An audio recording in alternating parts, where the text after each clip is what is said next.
Getting married at 20 years old to a Guinean husband, having kids, culture shock in a different country, and cult sacrifices. This is my story. Let's start from where it all began. I met my husband Ismail in Kenya when I finished high school. I was 18 years old. He worked with his uncle in a shop making Western clothes. I, on the other side, helped my mom with her shop by running out-of-store errands and picking orders. From a very young age, I always knew I wanted to be a business entrepreneur. I wanted my name to be written on something. With enthusiasm, I woke up every day to help my mom so I could learn more about running a business. One day I went to collect clothes for our shop which Mom sent me. I saw this young, tall, good-looking gentleman in the shop and felt butterflies in my stomach. I was in love already. He smiled and greeted me, took care of my order, and I was on my way out. Every time I went to pick up orders, we would have small talk and enjoy each other's company. He was kind. I looked forward to pickups and couldn't wait for Mom to send me. After months of talking and picking orders, he asked me to be his girlfriend. I was livid. I said yes. I didn't take time to say let me think about it. That very day I went home happy and excited.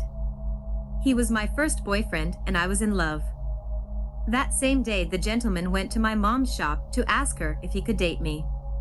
And she said yes.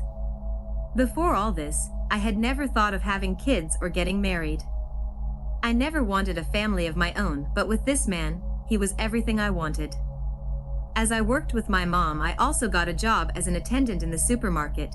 My boyfriend would bring me food and flowers randomly. I loved my life. One day during post-election violence in 2007, I was stuck in town and I was afraid to go home because of the clashes. My man came to get me. We went to his place because it was near. He called my mom to let her know I would be staying the night with him. That night was magical. We ate, talked, and laughed. One thing led to the other. After a few days, I didn't get my period. I told him about it and we went to a clinic and got a pregnancy test. I was pregnant, and at that moment, I panicked. I was only 19 years old. My man reassured me and told me everything would be okay. We both went home and sat my parents down and told them I was pregnant.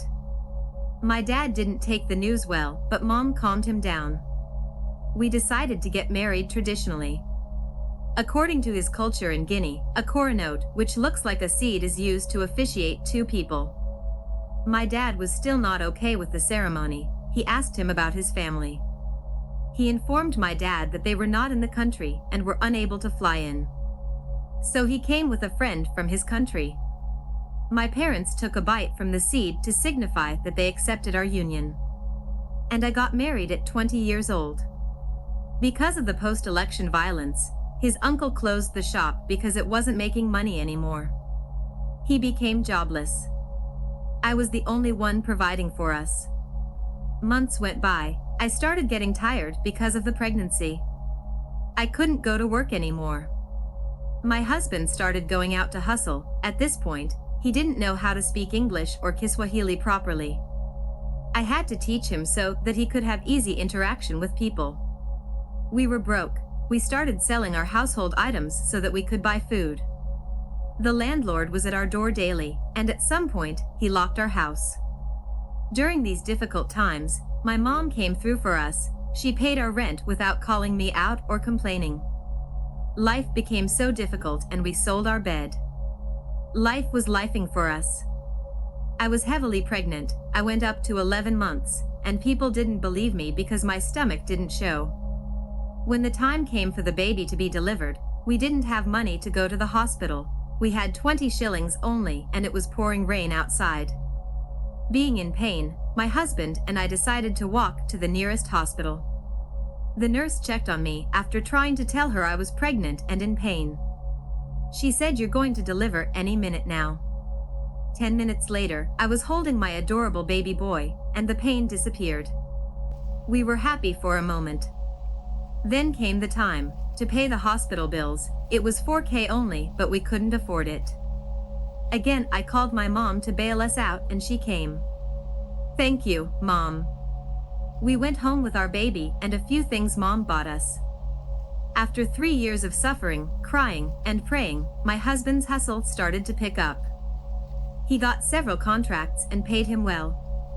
Our breakthrough was here. We moved from our small home to a good house in a more average neighborhood. My boy was 4 years old. I asked my husband if I could open a business and he said yes. He gave me the capital and I opened my shop selling wigs and hair from China. The business picked up so well and now we are doing well together.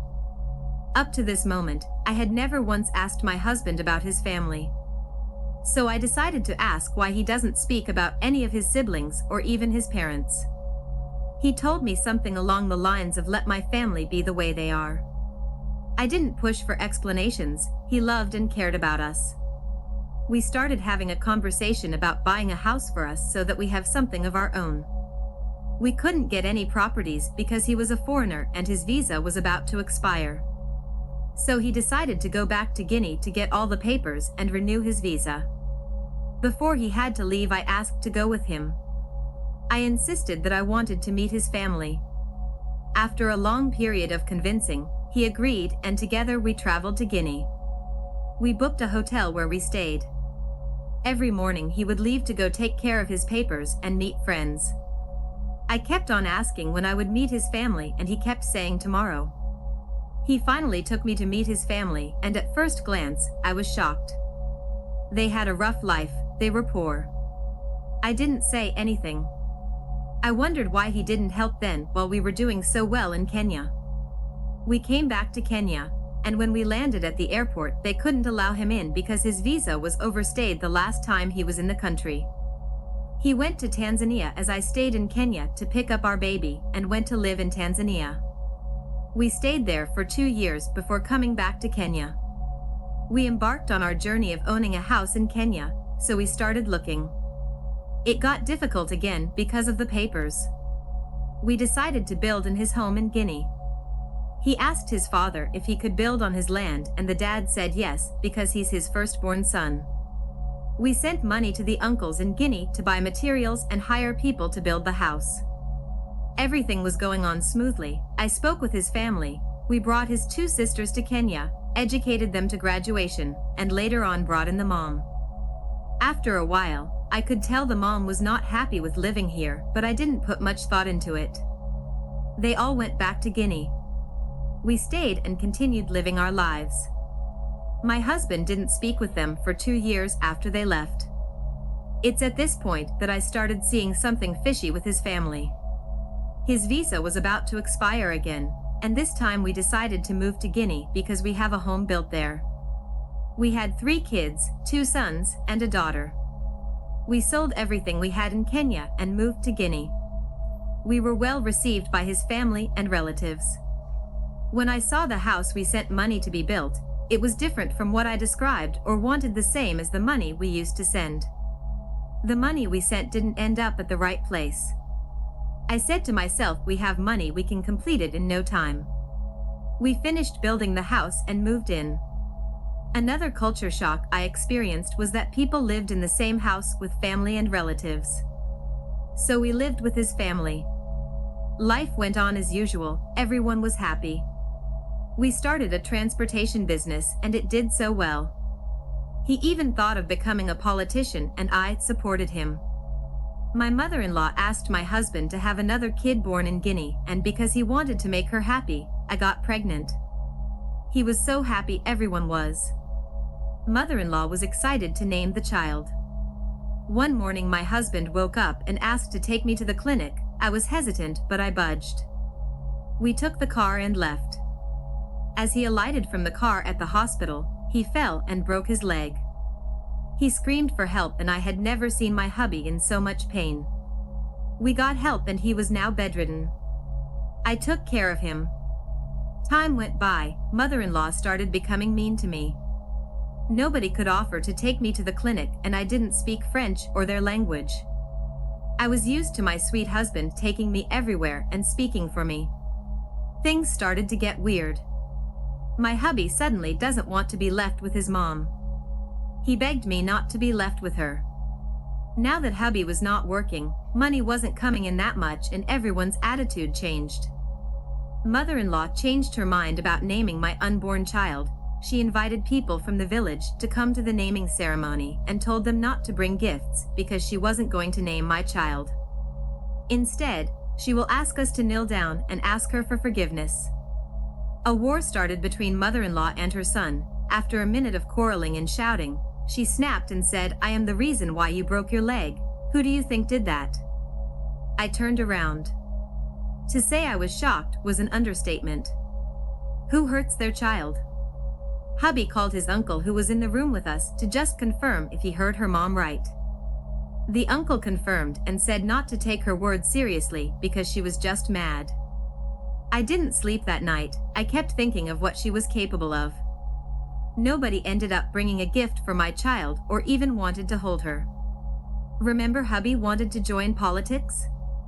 After the naming ceremony was over, we kept on with our lives. We started discussing his political ambition. He informed me that he has to seek his elders' approval. The next day he gathered his elders within the community and spoke to them. The elders accepted and gave him a green light. Hubby started participating more in school projects, serving his community and helping those in need. I supported him and promised to be by his side. To launch his political career, we held a huge party for 3 days and nights. Animals were slaughtered, traditional drinks were made, and everything was perfect. Until the night before the party, hubby came and asked me if we could speak in private. I said yes. We went upstairs and sat down in our bedroom. He informed me that the uncles and elders had decided to make a sacrifice to the ancestors by slaughtering a goat. They said it's tradition. He said he never wants to do it, but he has to. He continued after the sacrifice was done. Something big will happen. Someone will die. I said what? He said not to worry because his elder uncle had given himself as a sacrifice. Everything started to creep me out. I asked him to stop and he said the elders will continue, he has no power over it. Early in the morning, the sacrifice had to be made. His 2 uncles came to him and asked him to provide the gold that was supposed to complete the sacrifice. We had no gold in the house, the only gold was our wedding rings.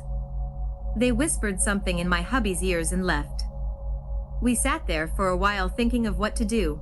Hubby started to convince me to give the rings, then we would get new ones. I reminded him how we suffered through the years and that the rings were a promise of our commitment to each other. I had no choice, time for the sacrifice is here. We prayed and before I gave my hubby my ring I said to God, if they are planning to use them for evil or anything bad, let it not happen to me or my family, reverse it to them. Then I handed over the ring. 3 uncles came in again, he handed over the rings to them. For a minute they stared and asked, "Are you not coming?" Hubby said no, it's as if he was hiding something from me. He knew something would happen. After minutes of talking to him in his local language, he left with them. 2 hours later, my son came running to me saying Dad is not moving on the couch and he is in pain. He had told our son that I went to get medicine for him. I came out of our room and went downstairs. At the stairs, I met my son and 2 uncles carrying my hubby. He cannot stand straight or even walk. He looked generally weak. I asked them to take my husband back to the living room and then we can go to the hospital. One of the uncles yelled at me. I froze and let them carry my husband upstairs to our room. His eyes looked gray and his tongue turning black. I was scared. I called the doctor to examine him from home because the uncles didn't allow me to take him to the hospital. They told me I was a foreigner and an outcast to their family. They brought in chairs and camped inside our bedroom just to prevent me from taking my husband to the hospital. For a while, I felt dizzy and my head was heavy. My hubby noticed how uneasy I felt. He asked his sister to bring me some water. The uncles left later at night and we slept. Early in the morning, hubby woke me up. He seemed half asleep and half awake. He told me to not let her sister, my sister-in-law, out of the house. She had sold our kids. I looked at him like he was crazy. He looked at me and said, I am not crazy or hallucinating, I am telling you. I saw the sister about to leave and I called her upstairs. They started a screaming match with hubby. Hubby's health wasn't in good shape either. I went downstairs to get people to help me carry him to the car so that we could go to the hospital. The uncles refused, but I fought back. I asked my husband to trust me as I trusted him with our marital rings. He said in a low voice, I trust you, you are my wife. He called my eldest son and told him to take care of me and his siblings if anything happened to him. He said to me, if they bring back the rings, do not take them back, do not touch them. If anything happens to me, pack your bags and clothes and leave Guinea with the kids. Take them far away. I stood there numb, confused, and staring at him. Help arrived, we carried my hubby to the car, and 2 uncles came with us. Hubby held my hand and said, they are coming for me. I said, who? He said, I am in paradise and it's beautiful. I said to myself, not with the hallucinations again. The doctors came in and took him inside. They performed different tests on him, malaria, typhoid, you name them. At this point, I am praying to God to save my husband. His skin started changing and his tongue became completely black. One of the uncles came in and asked me to go take care of the meds so that they could give him. All I wanted was for him to be treated. I came back 5 minutes later and he was not in the room. I asked the nurse where is he and she told me there was nothing wrong with my hubby and that she was not involved. I left her and went outside just to see my husband in an ambulance with no oxygen. I went in and asked, what are you doing? Where is the nurse or doctor? Why are all of you in an ambulance with a sick patient? The driver came and started the vehicle. I didn't understand why they were transferring him. This was the best hospital in the country. I sat down and held my hubby's hand. He held me back tightly as if he was squeezing something. We left the hospital. When we reached the gate, hubby released my hand. He was gone. He was dead. Tears started rolling. I couldn't believe the love of my life just died. I wasn't myself the rest of the day. The next day, I called my kids to our room and tried to explain to them what just happened. As if that wasn't bad enough, people started coming to the house telling me I was a widow now, I needed to be cleansed by an old woman, wear different clothes, sit on the carpet and not the sofa, and the clothes I'm wearing, nobody should touch them or wash them, no one should greet me, talk to me or sit on my bed. I was isolated. My mother-in-law said I am bad luck to his family, my hubby spoilt me, and I'm going to suffer now that he's no more. The uncles came in demanding bank accounts, titles, phones that belonged to hubby, and all the documents. They told me to choose a husband within the family. Even one uncle was ready to marry me. My hubby's friend jumped in and said she just lost her hubby. Give her time to grieve, she doesn't know the culture, it's a shock to her. One of the uncles who have never seen before came in and told me do not eat or drink anything mother-in-law gives you. I think he poisoned your hubby. He also told the kids the same and left. Everything was black and white to me. I couldn't take it in. By now the compound is full of people who came to say sorry. Everyone was coming in and out of the house taking anything they wanted. I lost a lot during that period. The next day we went to the morgue for body viewing and burial preparation. I fainted after seeing him. I woke up at home and hubby was already buried. I didn't understand Islamic ways at this point. Nobody would let me leave the house or even visit his grave. My eldest son, 12 years old, is the only one who knows where his dad was buried. He told me they forced him to lower his body and also watch the whole process. It traumatized him. Immediately after burial, they called a family meeting and demanded me to bring all his land, business, and all the documents of what hubby owned. I was holding his phone in my hand. Messages started coming in from the banks. Money was getting withdrawn by I don't know who. I showed my sister-in-law the texts and she showed everyone. Mother-in-law shouted, "Your husband just died and left you with nothing, you're going to suffer." I asked myself, why are the messages coming in now? But everything was moving fast. They were asking to search the entire house for the documents. They asked me to choose a husband within the family again and I laughed. I thought it was a bad joke. They didn't take it well. Everyone started insulting me for how ungrateful I am and called me an outcast and a foreigner. My son stood up and said, "Give my mom time to grieve, my dad is fresh in the soil. She can use a 2 to 3 weeks break." He is brave. Everyone stood up and left. Because we didn't have money, I decided to sell the vehicles. I sold 5 cars and got money to get us by. I hired a driver to take the kids to school because I could not leave the house. 3 weeks later, they came back with a big ask. They said, "Your husband didn't finish the sacrifice, we need your son to finish it." Immediately I said, "No, get out." They had brought back the rings. I told them I did not want them, and hubby said, "Not even touch them." One of the uncles said, "That's ridiculous, and they are your rings." My son jumped in and said, "Yes, Dad said not to touch them, so we don't want them." I told them they could go ahead and finish the sacrifice by themselves. My hubby is dead because of it, and my son will not follow. The uncle who had brought himself to be sacrificed did not die. The uncles left, and my son, who was there when they performed the ritual, said his dad was forced by the elders to put the rings inside the goat's mouth and stub it on the neck. Not slaughter it as normal. I wonder what they did. I went the legal way to try and secure what's mine and my children. I found out that the documents on the land had neither my husband's nor my name, but under my father-in-law's.